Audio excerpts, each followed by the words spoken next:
respected friend, uh, thank you so much for your kind participation in today's Swadhyay Sarchak Weekly Forum Dialogue.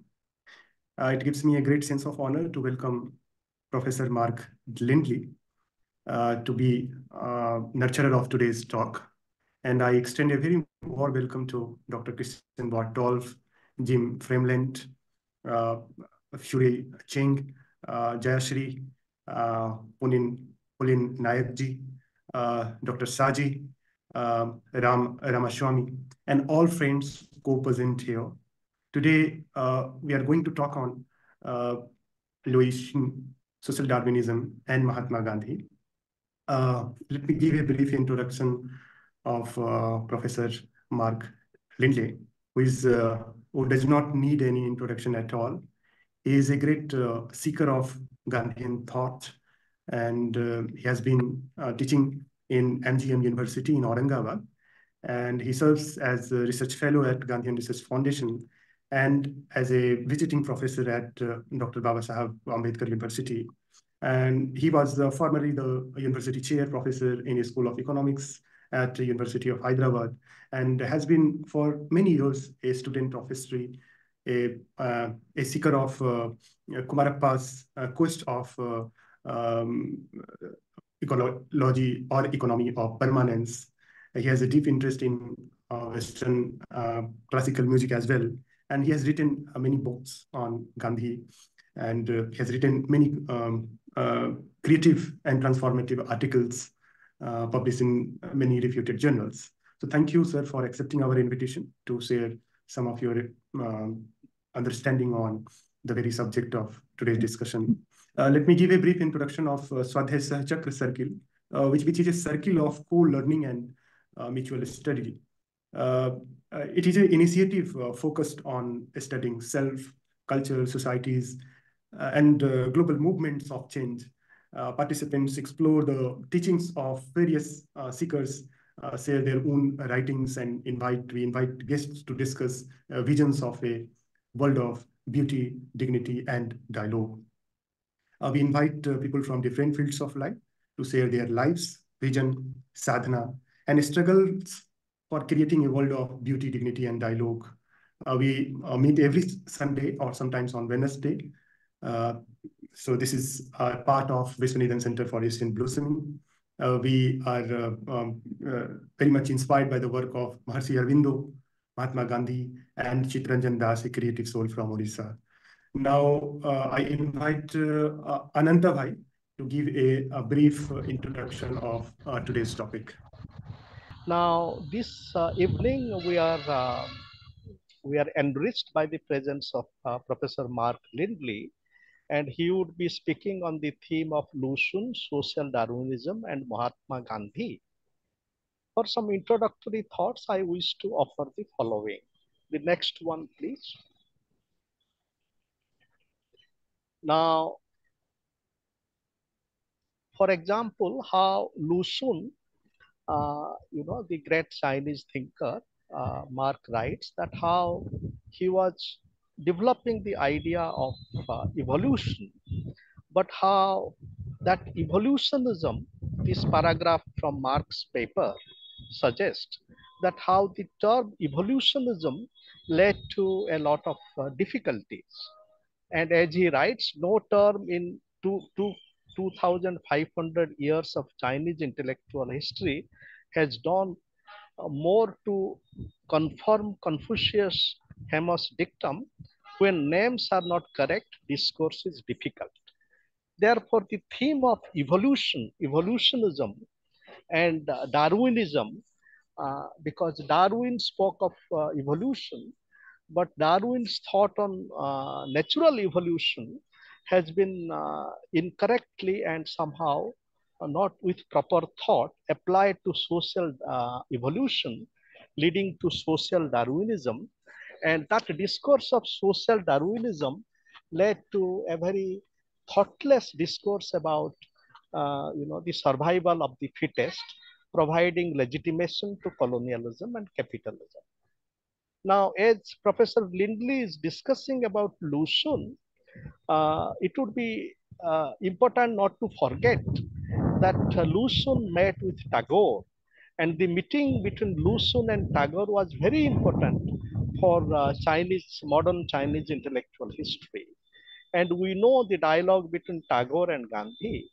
So as we are listening to this talk, Lu Xun, Tagore and social Darwinism, it would be also helpful for us to understand the link between Lu Xun and Gandhi.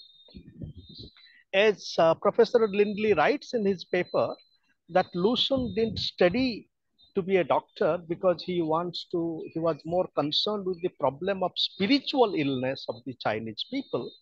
So therefore, Lu Xun's concern for spiritual cure and spiritual health resonates with Gandhi's concern for spiritual health and an integral healing, as Hind Swaraj is a text and movement of holistic healing, spiritual, social, and political. The next one, and here how Gandhi in this and I this is a paragraph from Marx thought. I'm bringing it, just creating a dialogical context for Professor Lindley's presentation. In this paragraph, Gandhi is reflecting upon the limits of violence in revolutionary methods and the revolutionary history, as it is in the French Revolution and subsequently in the Russian Revolution. The next one, please, Randir. And then there is this very interesting reference to Mao and Gandhi in Professor Lindley's paper. And the crux of this argument is that when Mao says we cannot love our enemies, Gandhi says that we can love our enemies. But still, what is the further challenge of thinking together with Mao and Gandhi? As, for example, reflected on the next one, Ranjit, please, by Ratan Das. Ratan Das is a devoted Gandhian activist who lived in Orissa with his wife Santi Das. And later on, Santi Das was awarded, I think, Jamunalal Bajaj Award. So Ratan Das, in a book, Gandhi and Mao, in quest of analogy, he writes, the forces of non-violence and non-cooperation which are given to us by Gandhi are lying dormant. It needs to be organized and activated.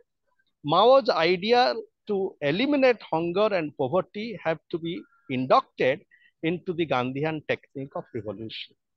Then the next one, please. Then in Professor Lindley's paper, there is very important discussion about rhetoric.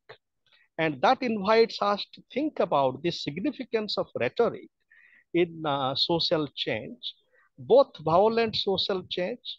For example, Hitler also used rhetoric, and Professor Lindley himself refers towards the end of his paper to Donald Trump's use of language.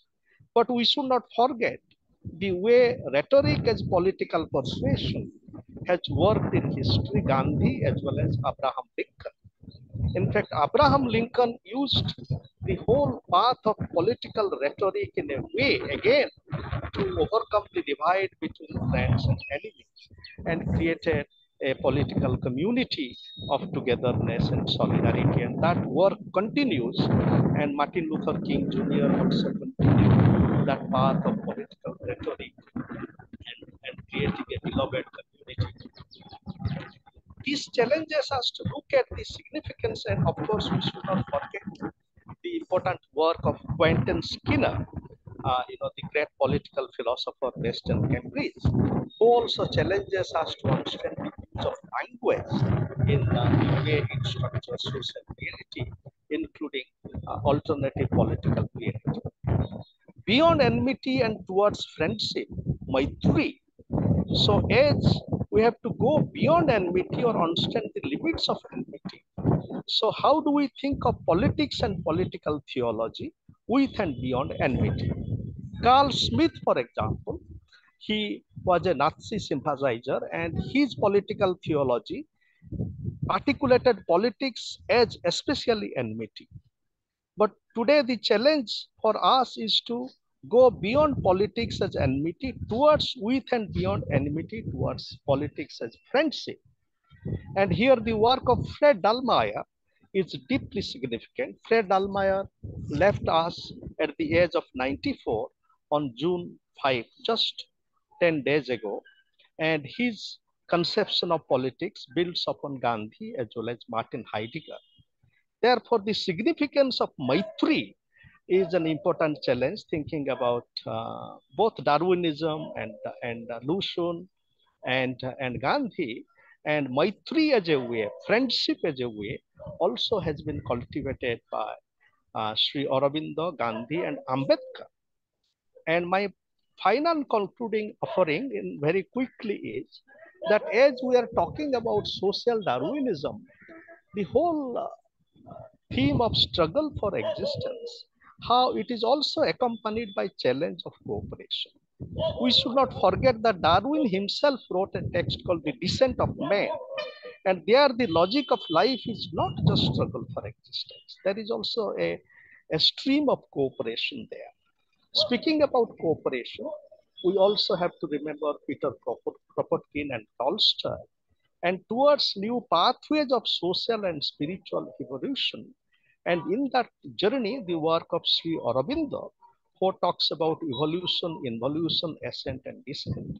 And Jürgen Habermas, who talks about evolution in a very nuanced and careful way. For example, his essay, Communication and the Evolution of Society, is deeply significant. The next slide, please.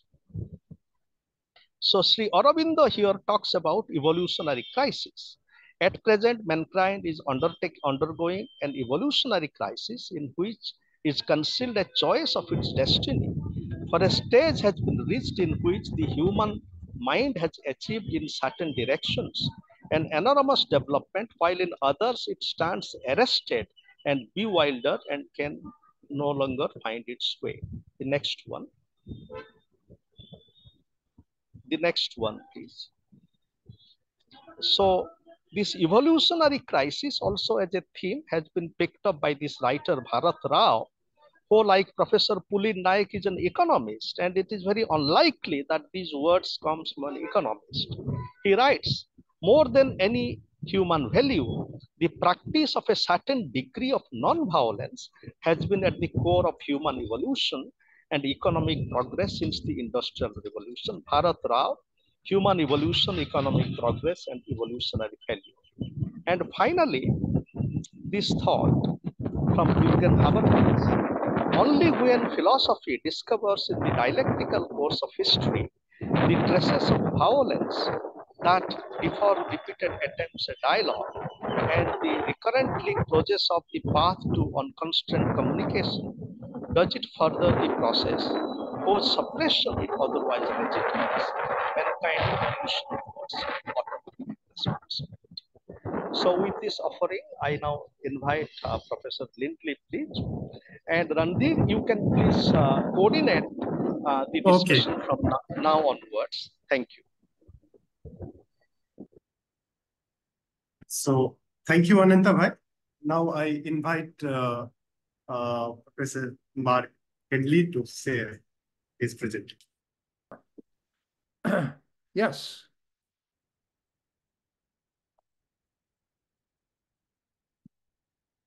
Yes. Lu Xun was his pen name. The X in the alphabetical spelling is pronounced like SH. He wrote brilliantly, and though little known in the West, was of such importance in 20th century China that anyone who finds it worthwhile to know about Mao Zedong and Mahatma Gandhi can find it worthwhile to know about Lu Xun as well. He was born in 1881 into a prosperous and highly educated family whose fortunes were buffeted disastrously when his paternal grandfather was arrested in 1893, so he was 12 or 13 years old, for trying to help Lu Xun's father engage in bribery in quest of a lucrative government post. Lu Xun's father then became chronically ill with addictions and died in 1896. Lu Xun's formal education included a year at a naval academy and 3 years at a school of mining and railways, during which he read translations of Thomas Huxley's Evolution and Ethics, which impressed him, of John Stuart Mill's On Liberty, and of Western novels, including Ivanhoe and Uncle Tom's Cabin. He spent most of 1902 to 1909 in Japan, where he studied modern Western medicine. He did study medicine for 2 years, but then decided to become a writer instead of a doctor.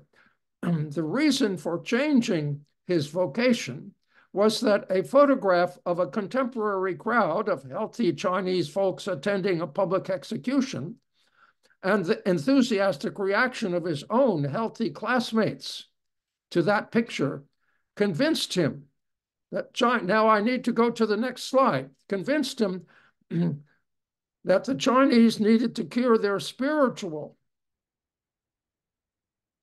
Chinese needed to cure their spiritual calluses more than they needed medical cures. But he was in those days an ineffective writer because he cultivated an old-fashioned kind of Chinese rhetoric that few people would bother to read. He had learned that as a child. So he stopped writing for a while, and upon returning to China in 1909, became a school teacher. In 1918, the first of his many masterworks was published, a short story employing a fresh kind of plain language rhetoric and vocabulary, and entitled in Chinese, A Madman's Diary. The title honored the Russian novelist Nikolai Gogol, who had published a story with the same title in Russian. You can get from Wikipedia in English a lot more bionites on Lu Xun. Suffice it here for me to say that in 1927, he moved to Shanghai, where he co-founded a league of left-wing writers and died in 1936, and that he never joined the Communist Party. But when the Long March succeeded in 1935 in reaching Northwest China, he telegraphed congratulations to the party's Central Committee, saying, "In you lies the hope of China and all humanity." Let me describe now some aspects of Lu Xun's significance by presenting to you a series of extracts from a book entitled Lu Xun and Evolution by James Pusey, who kindly permitted me to make use of them and to present them in a sequence differing from the order in which they occur in this book. Professor Pusey's father, so here we go. Professor Pusey's father had been the president of the university where I got my education. From 1949 to 1966, this is from the book now by Professor Pusey. More than 90 books were published about Lu Xun, and later, after the fall of the renowned Chinese Gang of Four, the Chinese Academy of Social Sciences initiated an unprecedented national research effort with research units organized in every province of China. In 1981, the centenary of Lu Xun's birth, in addition to a new edition of the ever more complete works of Lu Xun, at least 119 major books were published about him in China, and over 3,000 scholarly articles, not to mention the thousands of newspaper articles. And then 1986, the 50th anniversary of his death, was another such big year. Mankind, Lu Xun said, has not yet grown up. Most people were, he said, somewhere in between beasts and true humans. Some were more human than others, some were more brutal. Never asking how evolution could mean progress, never asking how evolution could mean progress, he echoed the great confusion of the day. Mankind has made daily progress without end, and the fact of mankind's progressive evolution is clear beyond a shadow of a doubt. In 1908, while Lu Xun was still in Japan, he expressed great hope. I listen for the true voice of the knowing, and I look for his, that is the speaker's, inner light. Inner light is what will break the darkness. A true voice will eschew deceit. For a people, he meant the people of China, these two things, that is inner light and eschewing deceit, will be like thunder in the early spring. 100 grasses will begin to sprout, the color of dawn will light the east, and the dark night shall pass. In an exceptionally patriotic moment during that same year of 1908, Lu Xun called his own people, that is the people of China, very nearly human. The imperialists were beasts, but the Chinese treasured peace, as did few others on earth, hating to spill blood, hating to kill people, abhorring separation, finding contentment in labor. Human nature is like that, he said. If only the whole world behaved as China did, then what Tolstoy had said could be true. All the races of this earth, all the different states would respect each other's borders and not invade each other, and order would reign for 10,000 generations. But Lu Xun would rarely again call his people good-natured.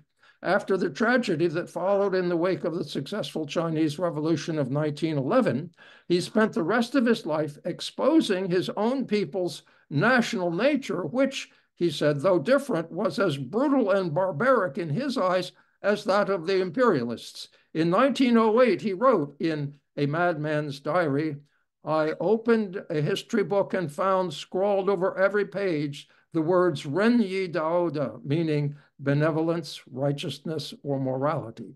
I perused the book half the night before I made out the words between the words, two words that filled the book, Qi Ren, meaning eat people." He said the revolution of 1911 had ultimately failed because it had not wrested power from the ruling, people-eating gentry class. When that revolution was over, the Manchus were gone. But the Chinese who had held local power under the Manchus held power still, and they still ate people. He wrote in 1925, when the revolution of 1911 finally began, the whole pack of gentry with their queues tied behind their heads immediately became as scared as stray dogs and coiled their queues on top of their heads. The revolutionaries behaved in a civilized manner, saying, "All shall be reformed. We do not beat dogs in the water." And in a helpful message, Professor Pusey told me that Lu Xun did not invent the metaphor of beating dogs in the water. It was already an accepted Chinese language counterpart to the Western concept of kicking a man when he's down.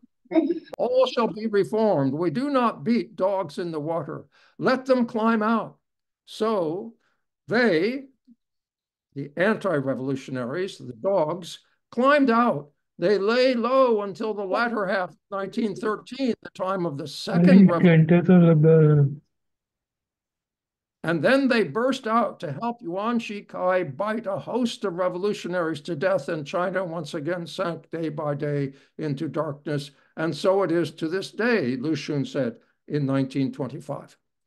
He said that the Chinese revolutionaries should therefore postpone fair play. Otherwise, this present 1920s state of chaos could last forever.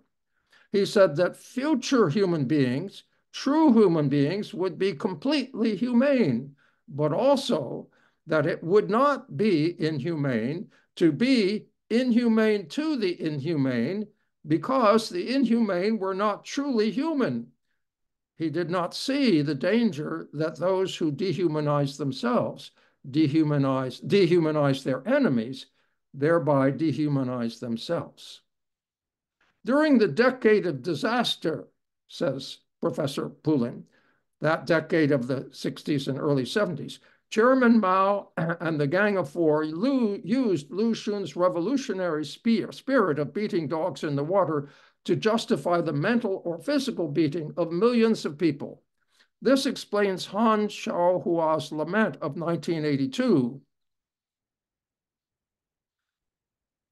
I remember a few years ago when I spoke with some young people in their early 20s about Lu Xun, they either said not a word, I don't know whether they had nothing to say or whether they had reservations, or else they said such things as Lu Xun was pretty brazen.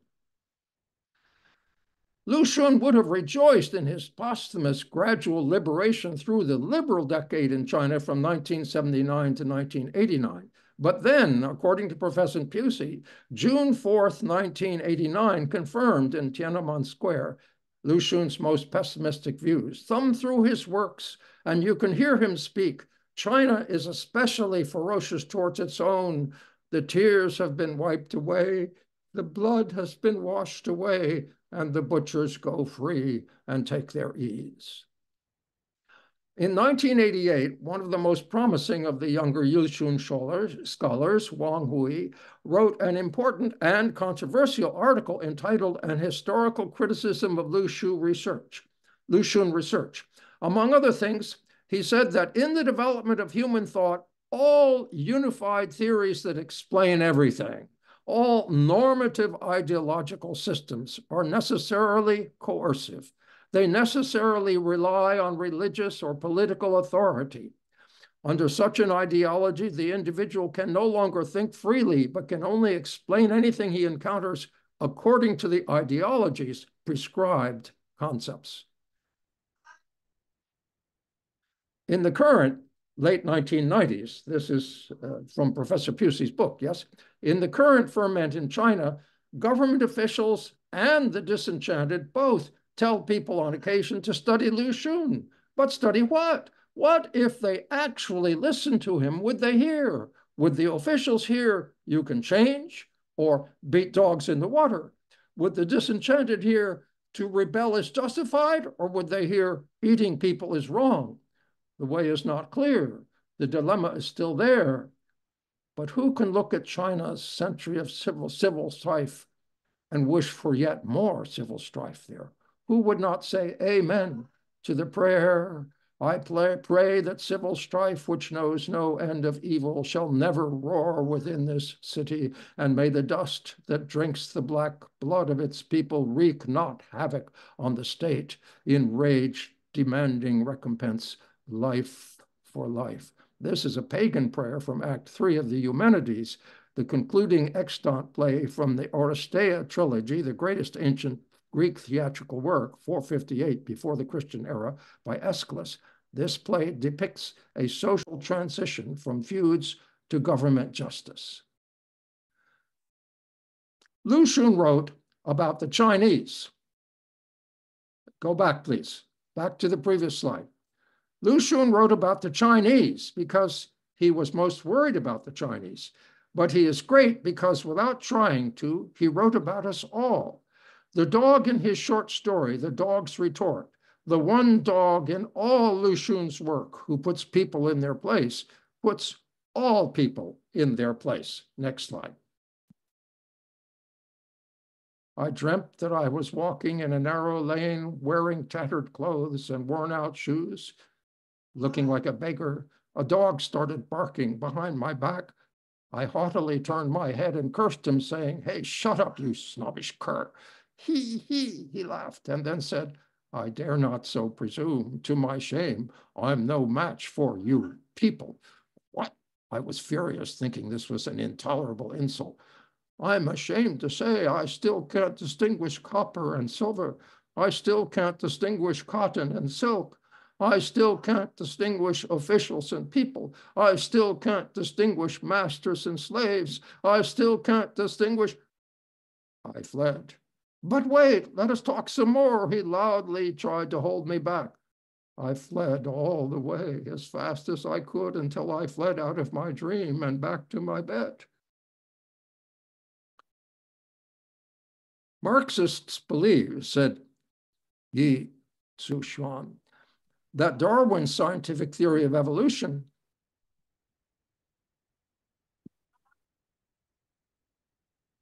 can be used, that theory of Darwin, can be used as the basis in natural science of the class struggle in history. That was indeed Marx's view. And Lenin's view was that Marx's dialectic is the newest scientific theory of evolution. But Marx and Lenin never distinguished themselves. Next slide, please. Marx and Lenin never distinguished themselves less as scientists than they did. I'm sorry, back to the previous slide. I can't see the whole thing. I'm sorry. There are too many. Yes. Marx and Lenin never distinguished themselves less as scientists than when they made such claims. How could their hopelessly muddled mixture of idealism, materialism, determinism, voluntarism, moral indignation, moral excitation, and faith in the inevitable triumph of the forces of history independent of human will over the evil of human alienation have a basis in valid Darwinian science. In modern China, the term Jinhua Lun, literally the theory of progressive change, has been used indiscriminately to refer to Darwin's theory of evolution, understood or misunderstood, and to all sorts of theories of progress. No term, said the professor, in 2,500 years of Chinese intellectual history has done more to confirm Confucius's famous dictum, when names are not correct, discourse is difficult. Would Lu Xun have accepted all the violence of the communist revolution as necessary dog beating? Would he have sat silent through thought reform? It is not only the infidels who speculate. Here is a translation of a poem written by Zhang Yuan in 1980. If he were living, I do not know what people would call him. If he were still living, I do not know what he would urge people to do. Perhaps he would hold high position. Perhaps he would be only a soldier. In high office, he would not forget his promise to be an ox for the young. In low estate, he would not act the fawning slave. Perhaps he would already have received many honors. Perhaps he would just have been let out of jail. Honored, he would cry out and pace back and forth anew. In jail, he would rewrite his permitted discussions of wind and moon and on false liberty. Perhaps he would no longer carry his notes in that patterned papered bag of his, but surely he would not disdainfully walk about with his nose in the air. Perhaps he would attend important meetings, but not followed by 2 secretaries and 3 bodyguards. Perhaps he would ride in a modern sedan, but surely he would not use curtains to shut out the outside. He would reach out to the destitute. He would quietly read the complaints of the many young still waiting to be employed. Perhaps he would be spilling ink in hymns to the new life, but perhaps he would be lancing with his pen the ills of the age. Perhaps he would enjoy more joy and laughter, but perhaps he would feel new uneasiness and rage. Quite a figure. A lot of information could be added to outline more amply Lu Xun's work in its historical context, but instead of undertaking to do that here, I would like to describe one of the most salient points in Pusey's account, then a Western analogy to Lu Xun's precept of beating counter-revolutionary dogs in the water, then some aspects of how Mahatma Gandhi achieved his political objectives without resorting to violence. I will spend a few pages on this, and on a key idea of one of his type disciples, and I will include an 18th century citation that is relevant to the argument, and then finally, a set of 3 guidelines for predicting when a Gandhian approach to achieving political change with no need to beat dogs in the water might be likely to succeed. First, Pusey acknowledges that Lu Xun used the phrase eat people in a large and metaphorical sense, as Darwin said of his own most famous phrase, struggle for existence. It seems to me, however, that Pusey's way of discussing the metaphorical concepts of eating people and beating dogs tends to obfuscate the fact that people cowed by a merely indirect threat of force may be eaten metaphorically, exploited very unfairly, even without a use of force, such as is evoked by the phrase beat dogs in the water. A fair and hence genuinely nonviolent socioeconomic order would differ substantially from an ostensibly nonviolent one in which people are exploited very unfairly. Gandhi's perspective in 1941 in this regard was clear. Gandhi said, "A violent and bloody revolution is a certainty one day unless there is a voluntary abdication of the power that riches give and a sharing of them for the common good." That is an argument for universal basic income. No liberty for the enemies of liberty was a salient precept of the French Revolution's Jacobins. The director of the Jacobins' Terreur, Robespierre, spoke out against the supposedly treacherous insinuations of citizens who questioned the severity of measures prescribed by the public interest. Robespierre said that severity was alarming only for the conspirators, only for the enemies of liberty. In Western history, Robespierre's directorship is a locus classicus of governmental use of terror, ostensibly in the public interest. Next slide. Gandhi said in 1942, I read Thomas Carlyle's History of the French Revolution while I was in prison, and Pandit Jawaharlal Nehru has told me something about the Russian Revolution. It is my conviction that inasmuch as these struggles were fought with the weapon of violence, they failed to realize the democratic ideal. This is Gandhi. In the democracy which I have envisaged, a democracy established by nonviolence, there will be equal freedom for all. Everyone will be his own master. It is to join a struggle for such democracy that I invite you today in China in 1942. Gandhi's phrase, everybody his own master, was a call to self-discipline among all the citizens of free India to compensate adequately for the absence of tyrannical or quasi-tyrannical authority imposed by government. That was Gandhi's thinking. I detect in that call for everyone to exercise self-discipline an idealism which may, alas, be unrealistic given modern capitalism's massive investment in persuading us all to be idiotically ruthless consumers. Let me cite apropos the following excerpts from an article by a Western spokesman of anti-authoritarian enlightenment before it had to cope with Marxism, that is Immanuel Kant.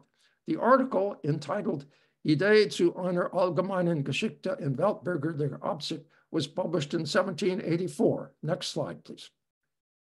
Here it is. Some ideas for a general history of humankind from a world citizenship viewpoint. Sixth sentence, that is 6 main ideas.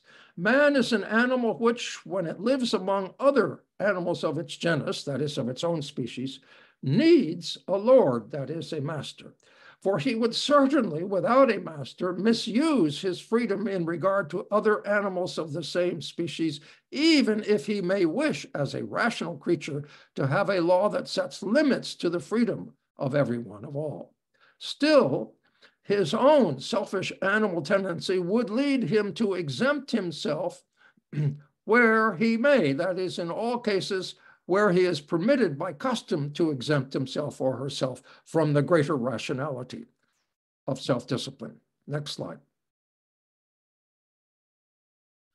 He therefore needs a lord, that is a master, who breaks for him his own egoistic will, and he needs to obey a common good will whereby everyone can be free. But from where does he take this master? From nowhere other than from the human species. But this human master is, just like everyone else, an animal that needs a master.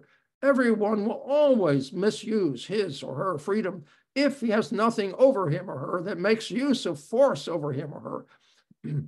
The laws of makes use of force in regard to, in behalf of, the laws of rationality. But the highest human top master should be rational about himself and yet also has to be a human being.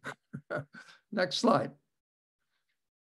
This assignment is thus the most difficult of all. Indeed, its complete fulfillment is impossible, because from such crooked wood as that from which a human being is made, nothing entirely straight can be carpentered. Only an imperfect approximation to this idea is proffered to us by nature. Let me read this footnote.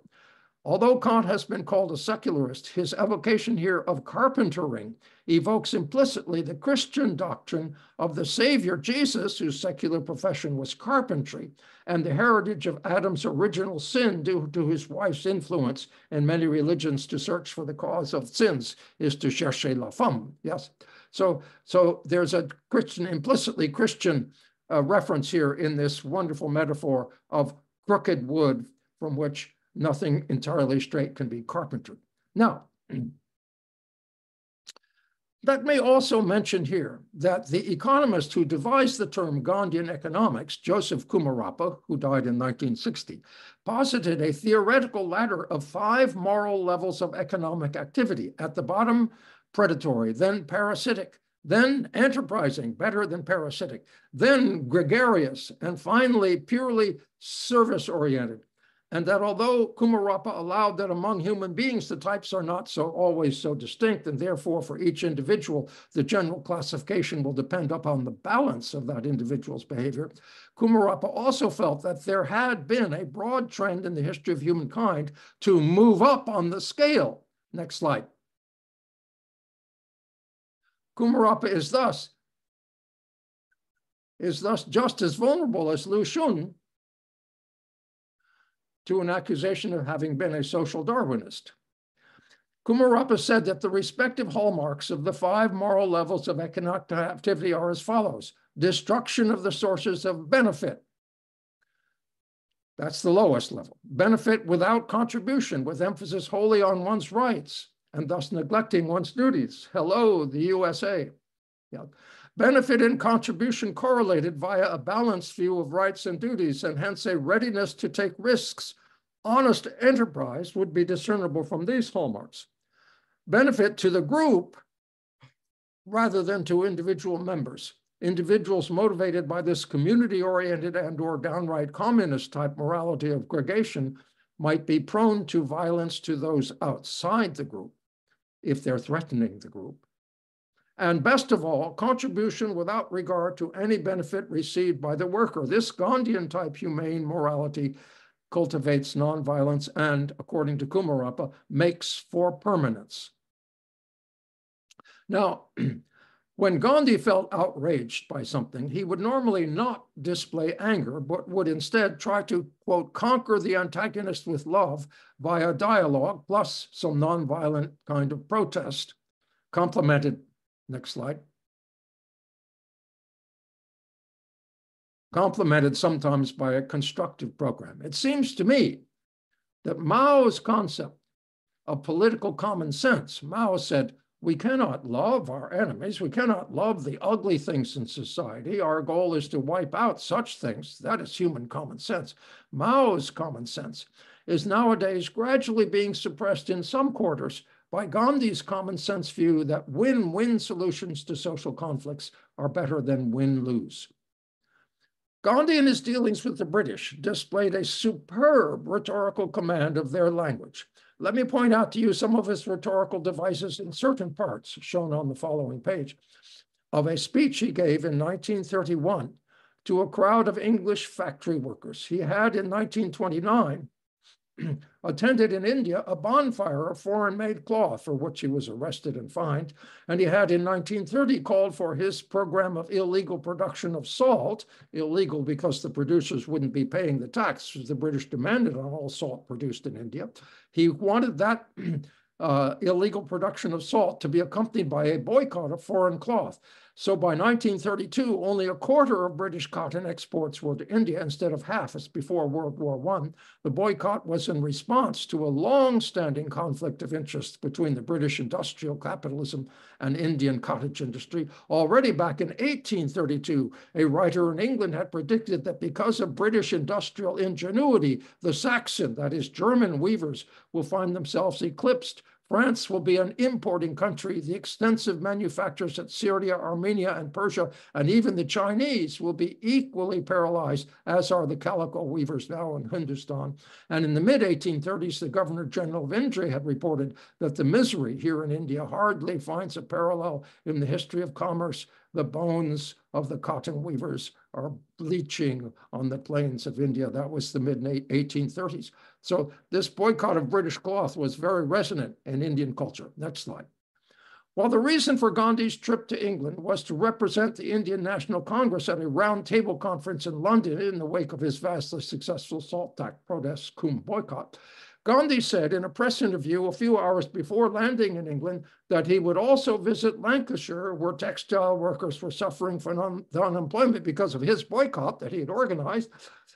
He said that even if his visit there, he would visit Lancashire, even if his visit there were to entail his getting lynched.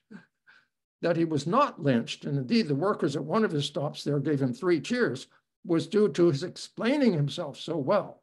He said, "I would be untrue to you. I would be a false friend if I were not frank with you. I strove with Lord Irwin, who was a Tory, Lord Irwin, last month for the liberty to boycott liquor and foreign cloth. He suggested that I might give up the boycott for 3 months as a gesture and then resume it. I said I could not give it up for 3 minutes. You have 3 million unemployed, but we have nearly 300 million unemployed for half the year. Your average unemployment dole is 70 shillings. Our average income is 7 shillings and 6 pence a month." That operative, a certain man in the audience who said he was living on doles, was right in saying that he was failing in his own estimation. I do believe it is a debasing thing for a human being to remain idle and to live on doles. Next slide. Whilst conducting a strike, I would not brook the strikers remaining idle for a single day, and I got them to break stones or carry sand and work in public streets, asking my own political co-workers to join them in that work. For Gandhi, you must work physically every day. Imagine, therefore, what it must be like to have 300 million unemployed, several millions becoming degraded each day for want of employment, devoid of self-respect, devoid of faith in God. I dare not take before them the message of God. I may as well place before that dog over there the message of God as before those hungry millions who have no luster in their eyes. To them, God can only appear as bread and butter. Well, the peasants of India were getting their bread from their soil. I offered them the spinning wheel in order that they may get butter to make their own cloth with the sealing wheel. And if I appear before the British public in my loincloth, it is because I have come as the sole representative of those half-starved, half-naked, dumb millions. Even in your misery, you Brits are comparatively happy. I do not grudge you that happiness. I wish well to you. But do not think of prospering on the tombs of the poor millions of India. Do not attribute your misery to India. Think of the world forces that are powerfully working against you. See things in the daylight of reason. He hinted at the outset that he wished to be regarded as a friend of the workers whose unemployment he had caused. It would have been provocative to make such an assertion directly by saying, "I am your true friend." Next slide. Instead, he depicted himself as striving for liberty against the Tory viceroy in India, as conducting a strike in line 11, and then at some length as caring for the rural working classes of India, as he naturally ought to do. He even called himself their sole representative in England, line 21, and implied by calling them dumb that they needed him to represent them. Having thus set out his credentials as a friend of working people, he suggested that the capitalists were really to blame for the British workers' misery, world forces powerfully working against you. Impelled as he was by a passionate wish to arouse his audience's fellow feeling for their brethren in India, class brethren, yes, he made remarkable and probably spontaneous use of some rhetorical devices such as demagogues also like to use.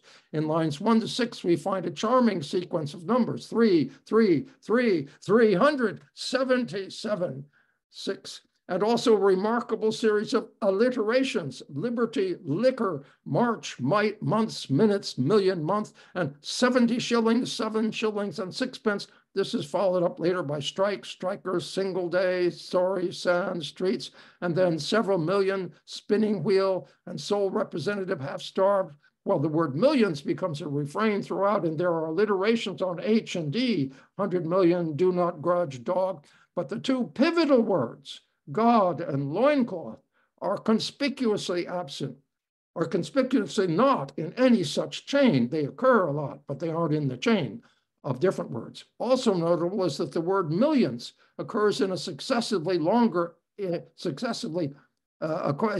of successively longer and then shorter phrases. Next slide.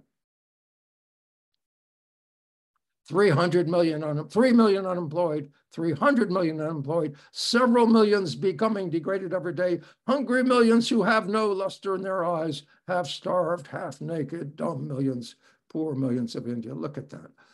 I think Gandhi was perfectly sincere, and that all these fine details of the speech were not calculated, but were due to a spontaneous knack for British-type rhetoric, a lot of which he had heard back in his student days in London, rather than to meticulous construction. His spontaneity is evident in various places, right?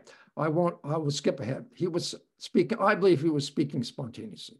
That he called himself in line 21 the sole representative in Britain of India's impoverished millions is another sign of spontaneity, inasmuch as his belief that, next slide, his belief that none of the other delegates to the Roundtable Conference really represented them, though important to him personally. That was a dig against Ambedkar, and in his stance as a negotiator, he wanted to negotiate. It was irrelevant to his defense in Lancashire of the boycott. So he was being spontaneous. Now, right after the expansive sentence that starts in line 18, yes, there was a nice tapering down of sentence lengths as Gandhi approached as close as he might dare to calling himself explicitly a true friend of the British unemployed workers. I wish well to you. The basic argument leading to his conclusion, even in his misery, you are comparatively happy, was built up quite logically. The first paragraph showed that Gandhi's constituents in India were materially much worse off than his audience in Lancashire. The second paragraph was about the spiritual distress due to idleness afflicting both groups alike. If you don't do physical work every day, you are spiritually sick, according to Gandhi.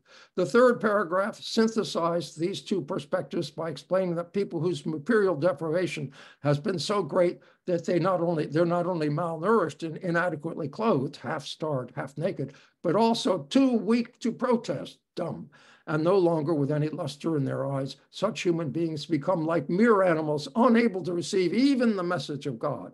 The idea that God can appear only as bread and butter sounds Marxist, but according to Gandhi, it was applicable only to people in really dire material straits and not to his audience there in England. Those worthy people could still receive the divine message. They could still, seeking truth, see things in the daylight of reasoning, by which he meant not only to discern in ruthless capitalism the cause of their troubles, but also to have natural human compassion for the people in India who had suffered from it even more than they had. Okay, so I come now to my guidelines for determining whether, yes, my first guideline for determining whether Gandhi-type persuasion may succeed or is likely to fail is to avoid isms in one's thinking about the matter. By isms, I mean any way of thinking that is based on a single premise or a small group of related premises more than is really warranted under the given circumstances. You have to be not an ist, you have to be a truth seeker. My second guideline is to understand the language of your audience, as Gandhi obviously did.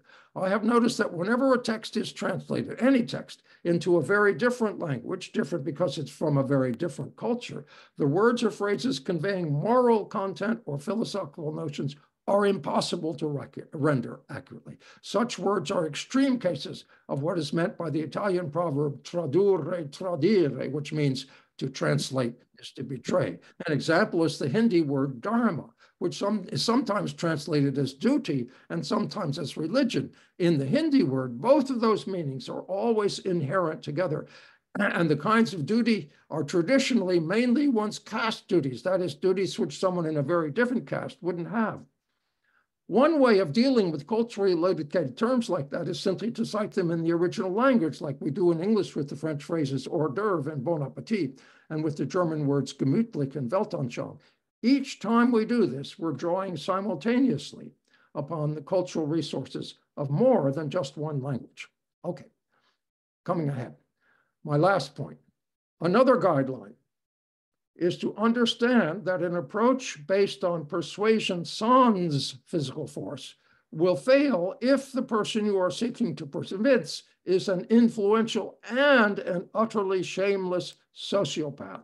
such as in the USA, Donald Trump, in regard to whom Salman Rushdie made the following remarks this year: shamelessness is the great public weapon of our time. Shamelessness. If you really have it, and yes, of course, Donald Trump does in spades, you can spend a lifetime getting away with it. Mr. Trump, in a characteristically blustering and crazy speech on May 11th, in his campaign for the presidency of the USA, referred admiringly to a fictional cannibal, Hannibal Lecter, in a movie entitled The Silence of the Lambs, and thus inadvertently recalled Lu Xun's cannibalism metaphor. Mr. Trump mentioned the late, great Hannibal Lecter and said, he's a wonderful man. Well, Mr. Trump is crazy. But the point is, he is an utter sociopath, and a man like that is hard to reach with persuasion.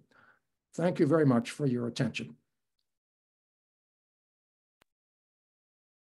Thank you so much, Professor Mark Kittley, for a very, very deep presentation and very thought-provoking. And it is very, very important to understand the quest of Gandhi. And so it is a kind of invitation for all of us to engage with the ideology of social Darwinism in today's time with Gandhian pathway and Louis Sugi. It was very, very insightful lecture. So I request a respected participant to share their reflections on this very presentation. You may indicate me in the chat box. So we start with Pulin Nayak, please. Okay. All right. Thank you for asking me to say something. Well, I must say, I have been familiar with Professor Mark Lindley's writings and his thoughts. We have been, I can even claim, close friends for a longish period of time. And we've tried to collaborate on writing on issues pertaining to Gandhian thoughts, to other aspects, but very often centering on economics and ethics and morality, and which brings in Gandhiji and Kumarappa, who finds mention in this. So I must say that I have been truly impressed, Mark, with this presentation of yours. This covers a very vast ground, and I must admit, I have not been familiar with the writings of Lu Xun. Starting today, a few hours from now, I'll begin to pay attention to what Lu Xun has said, and I've already noted that Lu Xun's writings and thoughts had been noticed by Tagore. So there are things in Lu Xun's ideas and thoughts which impinge on Tagore's thoughts, with whom I can claim some degree of familiarity. You might recall in something that we were trying to write with respect to villagism or some pastoral setting ideas confined to that in relation to Gandhiji's thoughts on that. We had looked at some of these issues, but I will rethink again. And I simply want to say I'd like to thank you very much for opening up many ideas in my own head. And from now on, I'll try to look at and consider. So thank you very much, Mark, and all the best. And that's all I have to say. Thank you. Thank you so much, Pulin Nayak-ji. Now I request Jim Frameland to share some of his reflections. Please unmute yourself, sir. Well, no, I've known Mark for probably over 20 years now, and we have worked on several different articles together on subjects mostly relating to economics, and obviously this is, I've never worked with Mark. I've never really read about Lu Xun before, fact, really, the first time I learned about him was really from when I first read Mark's draft on him. So this is a new subject for me. But obviously, I'm familiar with Mark's work, some familiarity with Mark's work on Gandhianism, and so it's interesting that Mark attempts to relate Lushen's ideas with those of Gandhi. So, and obviously, in China is gone through almost 100 years. They went through almost 100 years of civil strife and the two major revolutions and the civil wars and the Second World War. So they've suffered from violence both from external enemies and internally. And in China as well has made some success in creating a civil society that is not at war with itself all the time.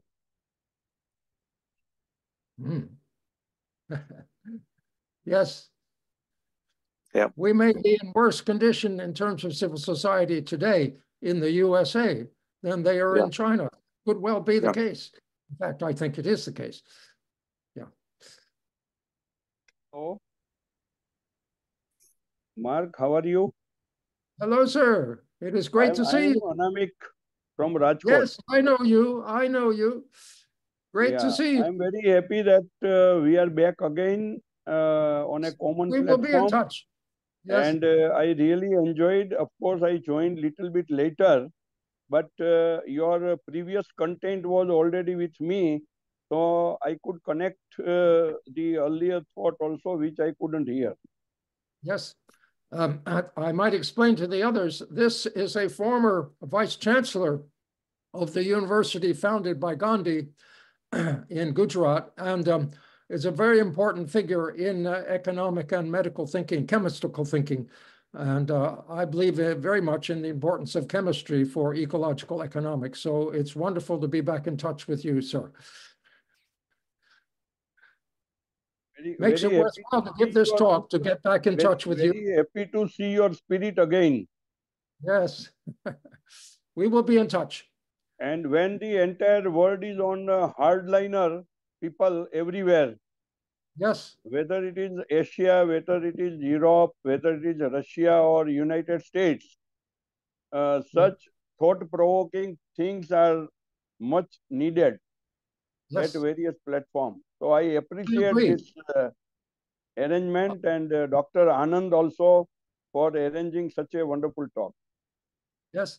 I want to say that we need not only spiritual mending, we need chemical knowledge. We need everything we can get to deal with these problems. Underlying all the immigration problems are climate problems and soil problems. We need the technical fix as well as the spiritual fix, as well as the money fix. We need it all. And so I believe the chemical material is something that the economists don't really acknowledge. Market economists. I'm beating my own horse now. Please, we will develop. Let me share with you. Yes. That currently I am rereading Dr. J.C. Kumarappa's 2 books. Yes. Why Village Movement? Yes. And Economy of Permanence. Well, I like that second book much better than the first one. Right. Right. In the first one, it was all black and white, good and bad. Right. It was a bit snug and arrogant that way. But the second one is I think, still worth paying attention to. Yeah, yes. But in continuity to that, before few years, Dr. Karunakaran, 3-time Vice Chancellor and Vice Chancellor of the Gandhian University in South, and he is a IITian. Yes. He has written a book, very small book, which is the practicing rural economics. The book's name is Rural Economic Zone, REZ. Yes. I will mail you the details, and I think that it is very important book in the continuation of all this discussion. Send me an email about this and let us develop. I will definitely. I'm too old to remember otherwise. I'm 87. No, I will send you. I will send you. Great. Yeah. Okay, let us hear other people who have attended this this talk. Bob Bob Wagel. He has raised his hand. Yes. Thank you. Thank you, Mark, for introducing me to Gandhi's speech to the workmen of Lancaster. That it's among the most eloquent speeches I've ever known, along up there with Lincoln's Gettysburg Address and Martin Luther King's I Have a Dream. I agree. One word, though, that might have confused me at first, might others, the word dumb. I first interpreted as pejorative of stupid. No, he meant to be speechless, right? Without a voice. Yes. Yes, that's right. That is correct. Thank you for that advisory. Yes. I thank you. Now I invite Dr. Susri Sangmitra. Taylor Kamara has succeeded in joining. Please admit it. Yes, he has joined. He is a very good social worker in Sierra Leone, an important Gandhian in Africa. It is an honor that he has been able finally to connect to this meeting, even though he did not hear the presentation. He has received the text. He is trying to connect from his audio, although he has already connected. Okay. So, am I audible? Thank you, Randhir ji. Yes. For inviting me to, to speak. First of all, I must say this was very, very, enriching presentation. My congratulations to Dr. Mark. I'm hearing him for the first time. I'm trying to unmute my video, but I think it's okay. So, all right, no problem. So, yeah, I'm not able to hear anything. Am I audible? Yes, you are audible. Okay. You are audible. All right. Okay. So, yeah, so I have nothing much as of now to ask, but, every bit of it was very interesting. And I must say that I haven't read much of Yuson. Of course, we are familiar with Gandhian philosophy. So I would, this,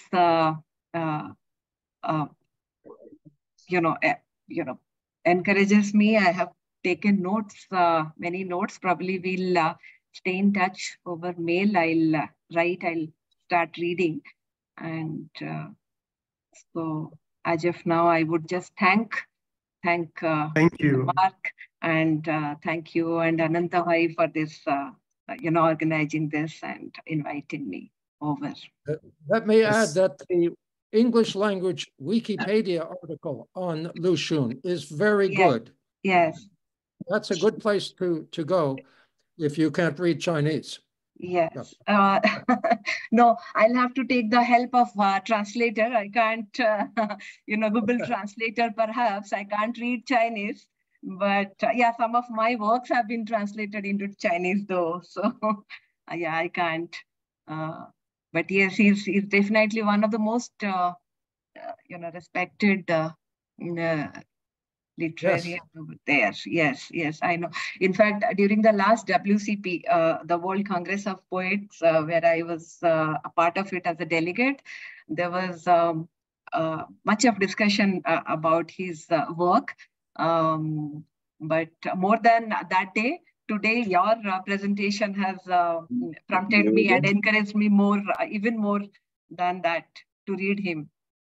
So yeah, to read Lu Xun's work, which I'll be starting very soon. And perhaps I would request Randhir ji to, I think we must call Dr. Mark once again for a follow-up, one more session. Yes, we'll request him. We must request him for that. Yes. So I invite Sudha Reddy, who's an activist, and she is also part of our Vishwanidhan circle. So Sudha madam, you are requested to share some of your reflections. Oh, it's thank you so much, sir. Actually, I really missed at the beginning. It's almost at the end I joined, and when Professor sorry, everything I missed. But basically, when he was explaining about the guidelines, and the very striking factor, what we really require is about devoid of isms. Let's get into the the philosophies of that and the practices, how we could practice and what are the challenges. Something I picked up from there and I felt it very strongly. Yes, we are all after these isms only. We are involved and we have almost, argue based on isms. So whether I don't know whether to call it humanism. So these are the things, but definitely I really want, I think, so would you please share sir's video, recorded one? Okay, sure. Listen again. And definitely, okay. I also request you to please invite him again. That's something I was really, would like to listen to him. Yeah. Thank you so much. Yeah, thank you. Now I request Rowan. Rowan is also part of our Swadhyaya Chakra circle to share his reflections on this very presentation. Hello, greetings everybody. Greetings, Mark. Thank you for your presentation. So I was actually I was reflecting a lot on this part of Lu Xun's life, in which he saw the Japanese. I actually read that part of the Wikipedia article, and I found that he was actually taken aback because of the apathy of the Chinese people. Japanese executed the Chinese person, and and then the whole idea of spiritual healing also kind of appealed to me, because he realized that merely healing the symptom wasn't enough. We need to kind of have a deep connection with the other. They weren't just apathetic. They thought it was a good show, the execution. They applauded it for its theatrical brilliance. Yeah. And humans for a long time, we were actually, we were not spiritually formed enough for us to understand that it's a bad thing. So we enjoyed executions for the longest time. And even today we enjoy, animals fighting each other. And that kind of... it's a fact of life. It is a fact of life that there are fights, but the mood in which we watch them is of some importance for our ability to solve our problems. Yes. And that is something. And that is something that spoke to me. It made a lot of sense to me. And with respect to Mahatma Gandhi, I was also thinking about one of his essays on, like when you mentioned dialogue, when you mentioned that it is through love and dialogue. Dialogue is love, and that, so and then his whole idea of non-violence actually comes through in a very powerful way in his essay on All Men Are Brothers, in which he says, if we believe in God, not merely with our intellect, but with our whole being, we will love all mankind without any distinction of race or class, nation or religion. We will work for the unity of mankind. All my actions have their rise in my inalienable love for mankind. I have known no distinction between relatives and strangers, countrymen and foreigners, white and colored, Hindus and Indians of other faiths, whether Muslims, Parsis, Christians, or Jews. I may say that my heart has been incapable of making such distinctions. By a long process of prayerful discipline, I've ceased for over 40 years to hate anybody. All men are brothers, and no human being should be a stranger to another. The welfare of all, Sarvodaya, should be our aim. God is a common bond that unites all human beings. To break this bond, even with our greatest enemies, to tear God himself to pieces. There is humanity in the most wicked. And I think that Gandhi had that vision to see humanity in the most wicked, in the people who exploited the other. And that's why he kind of made a lot of claims that are counterintuitive to us, like how a nation should not have armies, and how the persecuted Jewish people should react to the Germans, the Nazis. And a lot of things people don't agree today, but it's from this place that Gandhi spoke. And it's still challenging to us. Maybe it might be for the next 1,000 years. I don't know. So thank you very much. Yes, I agree that is one of Gandhi's greatest statements. Yes, and I hope that this horror of environmental problems that the young people are going to be facing, I will die before the worst comes, but I hope that this will drive them to in that direction of international cooperation and harmony. Yes. Thank you so much. I request Jayashree to share some of her reflections from USA. I request Madam to please kindly unmute yourself. Yes. Well, I'm just happy to listen to Mark after having met him some years ago.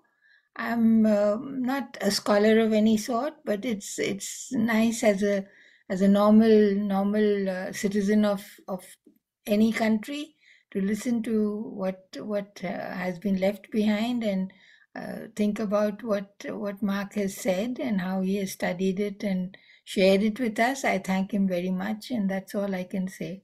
Thank you all for letting me be part of the whole thing. Thank you.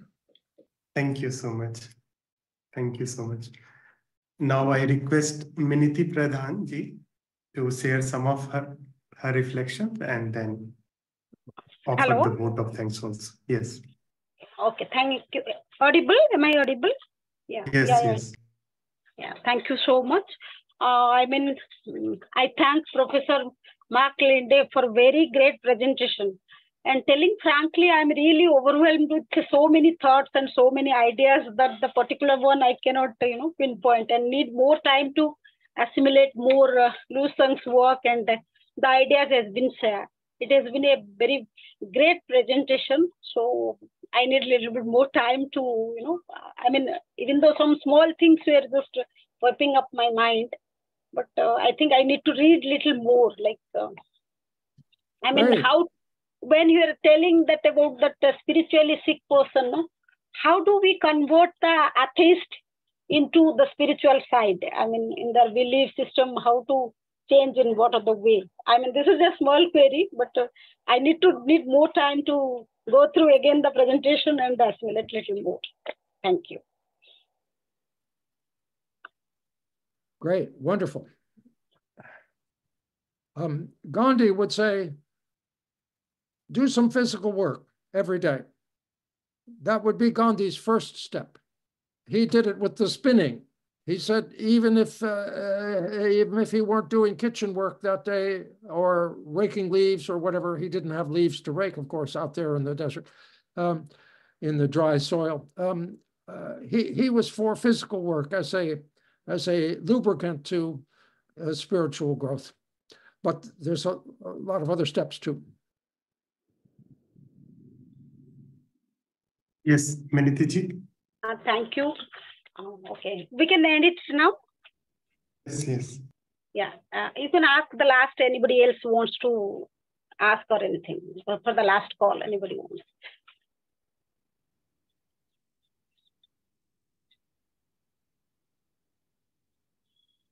Okay, so